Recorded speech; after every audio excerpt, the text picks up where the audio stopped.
You're listening to His Empire of Dirt by Pearlandpine.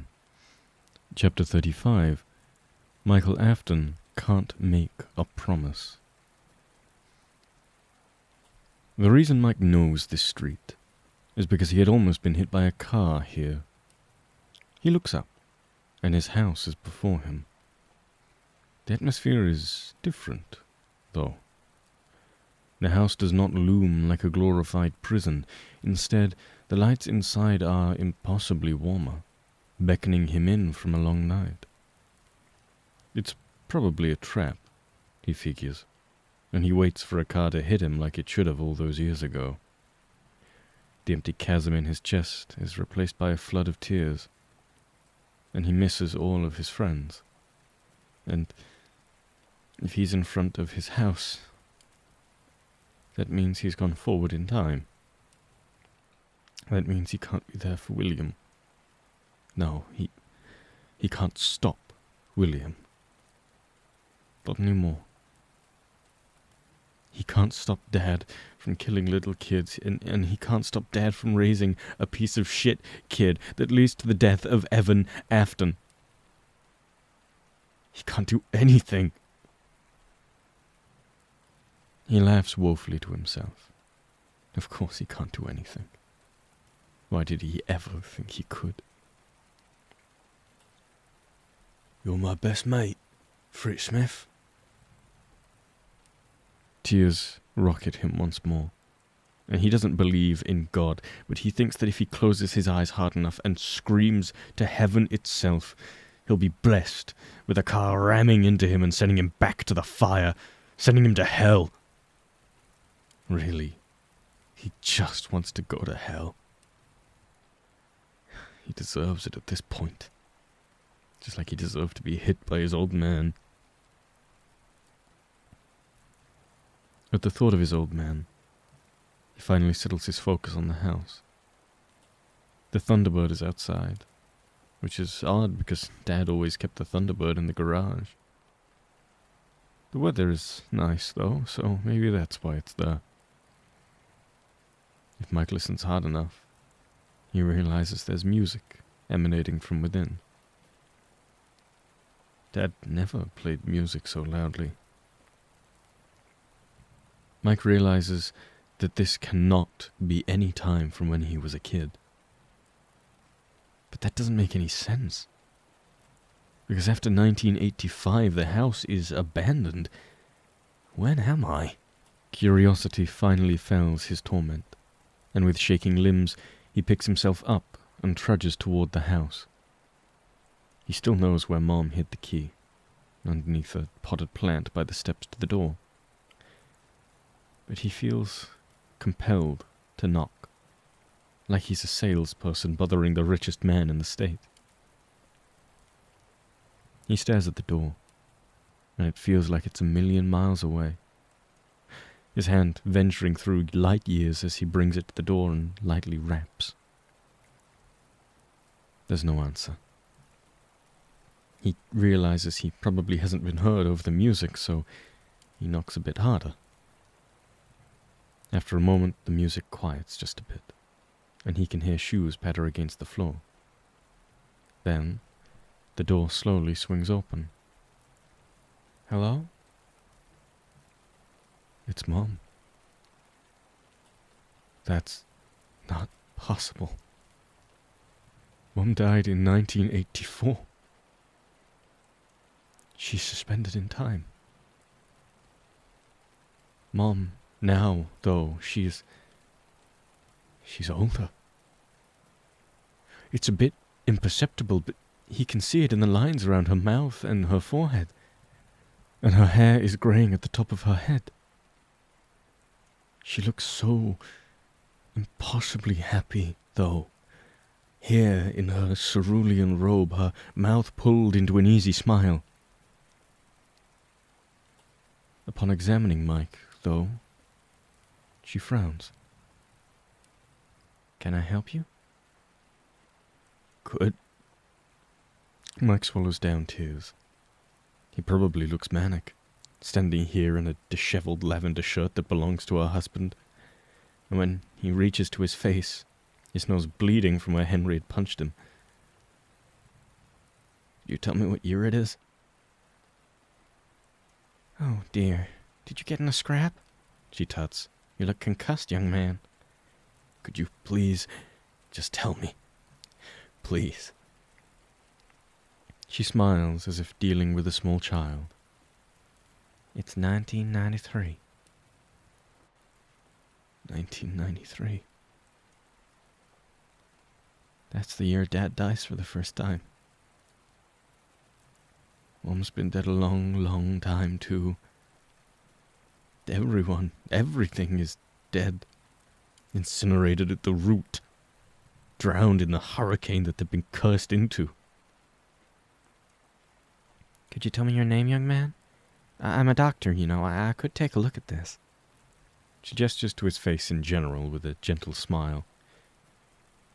He probably looks awful, but he can't focus on her request to heal him. I'm a doctor? Mom never became a doctor. She had to quit. Mom, Mike stammers, and he can't quite help himself. Mom, Mom, I'm sorry. She narrows her eyes at him. What are you talking about? Mom, it's me, Mike, Come a little bit closer, I'm all alone, and the night is so long. Someone's singing upstairs. Mike cuts himself off and peers over his mother's shoulder, and his stomach tumbles. Dad is there, dancing down the stairs. He's wearing a violet robe and holding 2 glasses of mulberry-coloured wine. He too is older, his hair greying, but he's smiling. And his smile looks so easy, like he's only smiled his entire life. When he reaches the last step, he notices his wife's confused aggravation, and his hands sag a bit, the wine swirling in their glasses. Clara, love? Who's there? He asks, and his voice is impossibly kinder, impossibly more content. And it makes Mike's heart both light and heavy all at once. Dad is happy? Did something change? Did I change something? No, none of this is right. Mom steps to the side so that Dad can observe the sight. After stepping closer to the door, his grey eyes narrow. Is this some kind of joke? He demands. And when he's irate, he sounds just like he's supposed to. And Mike flinches. At his frightened expression, Dad softens, and he takes another step forward. You all right, lad? You all right? Mike chokes out a sob. Will? He asks, and he buries his face into his hands. Dad, I'm sorry. No, you cannot. Dad interjects himself, and he takes a step forward. Michael? Mike picks up his head, and he nods. He nods. Dad looks shocked, and then angered, and then he drops the wine glass from his grasp and they break against the floor. He approaches Mike, and Mike knows he's about to be hit or killed, but instead, Dad wraps his arms around Mike. And he's crying. He's crying? And he holds Mike close like the world is about to explode, and he says, "My son." And Michael Afton will never stop sobbing. Evidently, Mike has interrupted date night. Mom and Dad never had date nights. They've cleaned up the wine on the floor, and Mom starts drinking right out of the bottle as the three of them sit on the couch. Dad can't seem to decide what to do with his hands, though, so he keeps getting up and sitting down, drinking wine and setting it down, running his hands down his robe and then fiddling with his fingers. Clara, symptoms of the new medication do not include hallucinations, correct? He breathlessly asks after pacing about the living room. Do you really think we'd be sharing the same hallucination in real time, Will? Mom deadpans, swigging from the bottle. Mom only ever called Dad Bill, not his real name. Dad scoffs and shakes his head. This... Who the hell are you? He demands, not unkindly, but entirely consumed by fervor and curiosity. Who are you? He'll always answer his father candidly. I'm your son, I think. You cannot be, Dad says, and wipes his face with his hands once more to stop tears that threaten to spill over. It's with this that Mike realizes he must be dreaming. Because 1, Dad can't cry, and 2, Dad would never show weakness or ignorance in front of anyone, let alone Mike. Mike trails off as he investigates the house. It's just about entirely similar to his house when he was a kid, but there's a family photo on the wall of the kitchen. It looks to be graduation. Dad had never been to Mike's graduation, but upon further examination, no. It looks like he still hasn't. It can't be Mike's graduation. Instead, there are 2 blonde girls in robes and grad caps, and a teenage boy next to them. Dad and Mom beaming like they've landed men on the moon. Soundlessly, Mike approaches the photo and notices one of the girl's pigtails and the stripe on the boy's shirt, and they're so familiar and so foreign to him. And he asks, "Are these your kids?" Mom says, and she finally sounds comfortable. "It's Cass, Liz, and Evan." Cassidy? Do you know her? Mom asks, and he feels like falling down again, and he's overcome by hatred and fear once more. He spins on his heel and accusingly points at his goddamn happy father and narrows his eyes. He killed her!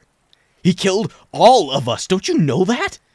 Don't you know that he has killed all of us? I tried to stop you. But I will never win because you always fucking come back. You always come back. You always... Mike trails off, the image of his father's victims behind him, taunting him with that joy. And he slides down the fridge and to his knees.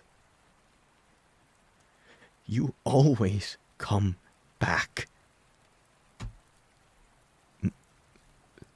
Michael, Dad says, and he sets his glass down and approaches his son. Michael jolts when his father nears him, so Dad shockingly does not continue forward. He leans down to his son's line of sight and frowns. Where are you from, Michael? Hurricane. But where, Mike? I'd never hurt them. They're my goddamn children. Then where am I, huh? Did you finally off me like you always wanted? Dad pales. You're dead, Michael. Of course. He killed you, Mike. Henry. You cannot be here, so I am asking you once more, where are you from? Henry? Mike lifts his head, and Dad is there, And he looks so gentle. Could I have a drink? Mom's already there, handing Mike a beer, and Mike swigs it down in an instant. I think we have a lot to talk about. There are many key differences between this time and Mike's own. Just a few examples. Number 1, Charlotte died in the bite, not Evan. No, Evan Afton is a wonderful inventor that takes after his doting father and protective, deceased older brother. Evan Afton is the bravest boy in the world, and Charlotte Emily is a poor girl who died in a tragic accident. Number 2, the man behind the slaughter is Henry Emily. Uncle Henry went mad after the death of his daughter and sought to resurrect her with Remnant.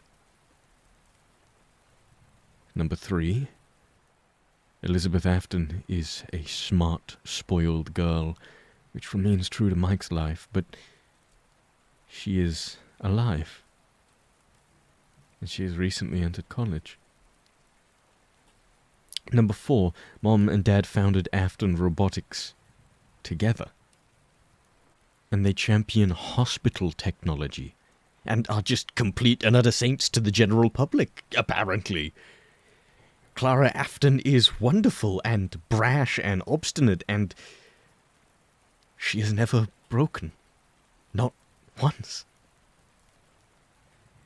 Number 5, the Aftons have adopted Cassidy after saving her from Uncle Henry's vile clutches. And number 6, Dad killed Uncle Henry because Uncle Henry killed Mike. And number 7, Dad chose to get better a long, long time ago. Oh, Mike says, after absorbing all of the new information. The entire time, Mom holds onto Dad's hand, squeezing it tight whenever Henry or Mike is mentioned. Do you... He swallows and fiddles with his thumbs. Do you hurt people? Dad flushes with red. Well? Mike pales and visibly looks like he wants to vomit, so Dad innocently raises his hands. Murderers and general scoundrels and the like. Rapists and horrendous criminals and abusers. Bad people, Michael. I do kill bad people. Like... Mike's head spins. Like Dexter? No. No, his father cannot be a cool serial killer that Showtime would make a television series out of. Dad furrows his brow and scoffs. There's another? Who the hell is this Dexter then, eh? It's a show. Never mind. You never kill any kids? Just Henry and bad people? Dad nods. Mike's filled with trepidation that spills over into disbelieving laughter. and I'm dead. I'm fucking dead? You died 10 years ago, Mike. You're so goddamn happy now that I'm gone. Now that you don't have me to deal with. Mike stands and pulls at his hair. If only I had been killed by the man I love the most in the world, and then my fucking father would finally be happy. Michael. His father approaches him and stares at him. And he looks angry. Not with Mike, but of the abstractness of it all. What the hell did he do to you? Mike's heart stills at the idea of his father being protective of him. How? He gulps. How much time do you have? A goddamn ball pit? Mom asks exasperatedly. Mike nods, a bit embarrassed. He leaves out the part where he had unceremoniously tripped into the pit, instead telling a tale where he valiantly gallivanted into it. Neither Mom nor Dad looked like they believed him, but out of respect and probably a bit of exhaustion, they do not pry.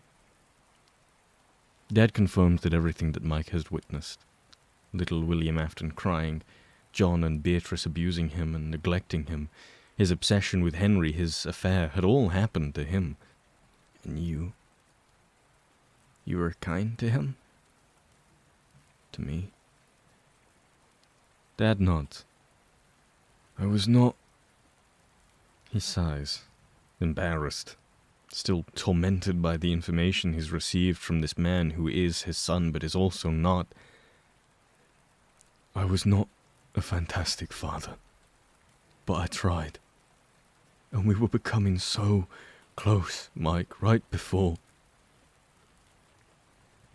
He swallows down the rest of the statement, and Mike can fill in the blanks. But you're happy. I have only recently begun looking at my reflection. He softly interjects. He looks at Mike, and his grey eyes are that of clouds after a storm, not before. I could not for many years, because you look so much like me, Mike. I grieve you every single day. I am happy. I have perfect family. But I am miserable. My son was murdered. Mike stares at his hands, imagining that Uncle Henry has stabbed him there, blood pooling over them. He doesn't have to imagine too far to picture Henry's saddened rage. And he has to think even less to imagine being beaten by the man who should have only ever been protecting you your entire life. He hates me. And we are friends in college, yes? Best friends. But your parents died in the fire. My parents never died in a fire. Dad furrows his eyebrows. But I still held much of that same personality. Aside from that version of me that is friends with you. He sounds like me later in life. I chose to get better, Mike, so that I would not be the ruin of my family. It has never been easy, but I would sooner die than hurt any of you. I would sooner die. Mike shakes all over and wants to curl into a ball and die.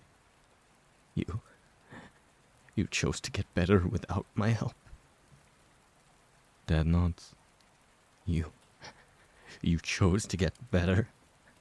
I never needed to go to the past. I never needed any of this. It's always been his choice, his, not mine, not mine! He devolves into wretched sobs. It's not my job to fix him. I can't fix him. He can help himself. But Michael, what you are doing is not for nothing. I can't go back there. I don't know how. Or why the hell I got brought here.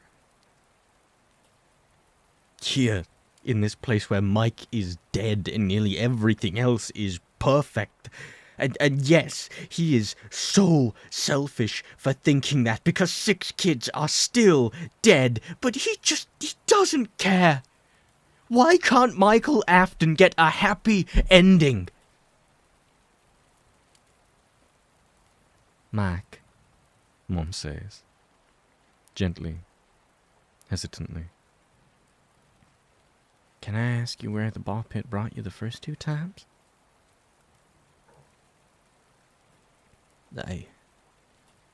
I was there. In London. Right after the funeral. And then I got brought to college before the semester started, and now I'm here. Mike looks at this alternate version of his father. I should have killed you when you were a kid. I should have drowned you. To Mike's immense shock, Dad doesn't chastise him. Instead, he nods. If I met that man, Michael, I'd put a knife to his throat for ever hurting you. It is not your fault that he did those things to you. I know that, Mike laments. Now I know that. I know that because I became friends with you, and you told me that. But if you're always capable of change, if you're happy here when I'm dead, then that means he chose not to get better. Not even for me. Not even for his own fucking son! He releases a sound that is neither laughter nor anguish, because he doesn't know what to feel anymore. I wasn't worth it to him to be better! You being good means he is always capable of change, and despite it all, he chooses not to be better. He chooses to hate me. His own son. Ever since I was born. I didn't ask to be fucking born!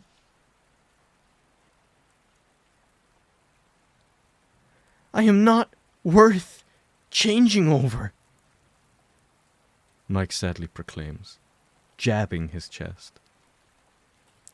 And he never will. Mike, Dad says. And it's so soft that it almost passes over Mike completely and breaks his heart all at once. And his father moves closer to him on the couch. You were sent back there to make a promise, I think. You were sent to college to remind him of that promise. Do you want to go back, or do you want to burn? Mike, saving him isn't for him. It's for you. You are worth changing over. Worth everything and more. I don't... Mike swallows hard and shakes his head. I don't want to burn alive. I want to be with my friends again, but I can't. I can't be the one to save him. I can't do this hero crap anymore. It never works, no matter how hard I try. Dad nods. I know. Mike, do you know why I think you're here? Why the ball pit brought you to this place? This place where your dad was an okay father and you were killed despite it. Mike shakes his head. Because it's all possible. And none of it is your fault. The universe is a damn scary place, Michael, but you can be happy. Dad looks very serious and very sad when he says again, You take the world for yourself. And you don't let go. Don't let go, Mike. Please. He looks like he's about to cry. I can't have you die again. Not any version of you. Mike wipes his face with his sleeve. I don't know if I can stop him. You know how you stop someone like that, my boy? Mike stares at his father. Don't have sympathy for your father. The one that beats you. That boy in college is a frightened kid. And he is going to mold his fear into hatred, and it will be the ruin of him. He will turn into your dad and your father. You defeat him, Michael, by reminding him of how fucking horrified he is. He'll crumble after that. He's not scared of anything. Dad laughs a bit. Michael, your father is scared of quite literally everything in the world. Take it from me. His expression sobers once more. It's not your job to fix him, Mike. But you are worth changing over.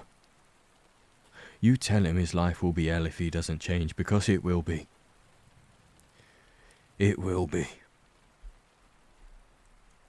Mike nods. I made him a promise. And he made me a promise. I want to save my friend. I don't care about saving Dad. I want to save all of my friends. I need to save my siblings. Mike heaves, and through his tears he adds, I want to save myself so badly, Dad. He falls forward, and he would fall off the couch, but this alternate version of his father is here, the man with blood on his hands, a hole in his heart where his son should be, and a smile that does not belong to William Afton. I want to deserve to be worth saving. You're worth it, Mike, Dad whispers, and holds him tighter. You're worth it more than anything in the world. You'll see, Mike. He will love you more than anything in the world. He'll love you more than anything in the world. Mike doesn't request to stay in this position, but he begs it with his entire soul. To be in this time where his father, alive in 1933, cares for him. William Afton understands this. And they stay there. Dead father and dead son, tears, exhausted. Mom comes back down from their bedroom, and Dad jumps. What? She demands, casually brandishing a revolver. Christ, Clara, what the hell are you doing with that? Mike, dear, do you know how to shoot a gun? She genuinely asks. Mike shakes his head, and Mom sighs. Bastard taught you nothing. All right, look here. She places the gun in his hand and manipulates his thumb to the hammer. Pull down. Use both hands, not one. You're not a goddamn action hero. You make sure this, here, you see, is even between the sights. You fire. Understand, Mike? This fucker tries to lay a goddamn hair on you. You fucking fire the gun. You kill him before he ever gets a chance to touch you. Will or Dad? Anyone. The goddamn mailman. Mom puts the safety back on and hands the gun to Mike, who fumbles it into the back of his waistband. Then, collapsing all at once, she throws her arms around him and hugs him so tight that the air leaves his lungs. You stay safe, my beautiful, wonderful boy. You're so brave, Mike. The bravest boy in the world. I don't know how to get back there. You'll be back. Everything needs to end. How did you arrive at your other locations? I got hit by a car, and then I got punched. I think I shift whenever I get knocked unconscious. All right. I can manage that. Christ, love, are you gonna... Mom cracks her knuckles. Mike, I'm gonna rock your shit because I love you more than anything in the world, okay? Mike unwittingly laughs. Okay. How do you know I'll be back there, though? What if I get put somewhere else? Mom cracks a smile. Because if you don't get there, me and your father are gonna tear the universe apart until we find the fucker and blow his brains out. And that doesn't seem like a fitting ending to all of this, does it? Dad chuckles a bit, but the sadness never leaves him. You promised me not to let go, Mike. Mike can't make that promise, and they both seem to understand this. Mom sighs, and she says, Christ, Mike. I miss you so horribly. And then she fucking rears her arm back and cracks her fist against his damn cheek. And everything spins. And he feels his body shift, and the gun is still in his waistband, and the phantom orbs fall over his body, and then he gasps. And Hurricane is gone. And he's in William's bedroom once more. He must have only been gone for a fraction of a second, because Henry hasn't even batted an eye as he grabs Mike by the collar and drags him into the hallway, slamming it shut. Mike winces, sighs in relief, and then groans in pain. He touches his waistband to feel that the gun is still there, and he's not sure if he's consoled by that idea or not. The door in front of him flies open, and Henry is on the other side, utterly rageful.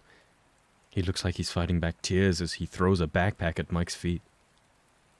"You stay the hell away from here," he demands, and wipes his face before tears can fall. "How the fuck could you do this, Fritz?" "Henry, you've got to listen to me," Mike says, and he stands. I know that it looks bad. His fucking parents just died, and he's been having a manic episode ever since, and you thought the bright goddamn idea to help him was to kill him?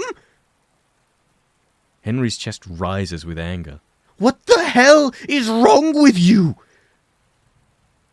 He pauses, collecting himself. If you come back here, I'll call the police. How could you, Fritz? You're a friend.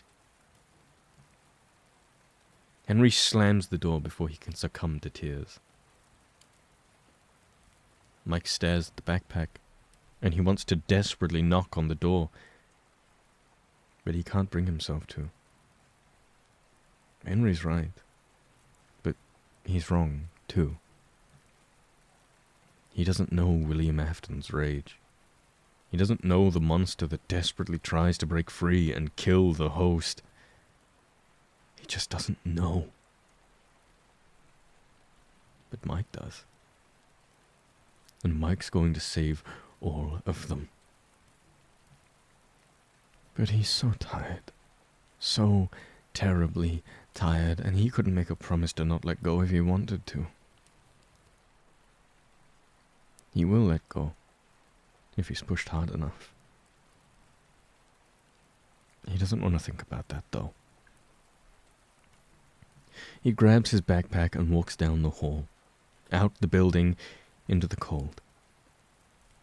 Henry, despite being unearthly angry, had packed him a sweatshirt.